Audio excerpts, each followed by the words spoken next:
റൌഫ് അസർ കൊല്ലപ്പെട്ടു. ഒരു വിഷപ്പാമ്പാണ്, നമ്മൾ ഊങ്ങി വെച്ചിരുന്ന വിഷപ്പാമ്പ് കാണ്ഡഹാർ വിമാനറാഞ്ചലിന്റെ സൂത്രധാരനാണ്.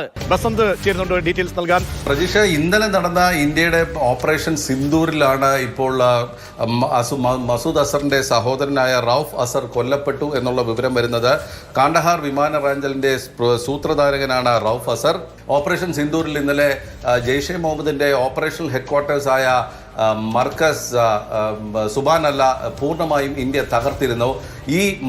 ഈ സംഭവത്തിൽ കൊല്ലപ്പെട്ടവരുടെ പട്ടികയിൽ റൌഫ് അസറും ഉണ്ട് എന്നുള്ള വിവരമാണ് ഇപ്പോൾ പുറത്തു വരുന്നത്. അതായത് മസൂദ് അസറിന്റെ സഹോദരിയും ഭർത്താവും അനന്തരവനും ഒക്കെ കൊല്ലപ്പെട്ടു എന്നുള്ള വിവരം ഇന്നലെ പുറത്തു വന്നെങ്കിൽ ഇന്നിപ്പോൾ പുറത്തു വരുന്ന വിവരം റൌഫ് അസർ കൊല്ലപ്പെട്ടു എന്നുള്ളതാണ്. മർക്കസ് സുബാനല്ല എന്ന് പറയുന്ന ജെയ്ഷെ മുഹമ്മദിന്റെ ഭീകരവാദ പരിശീലന ക്യാമ്പിൽ ഇന്ത്യ നടത്തിയ ആ സ്ട്രൈക്കിൽ അല്ലെങ്കിൽ ആ ഒരു ആക്രമണത്തിൽ കൊല്ലപ്പെട്ടത് കൊടും ഭീകരനാണ് എന്നുള്ള വിവരമാണ് പുറത്തു വരുന്നത്.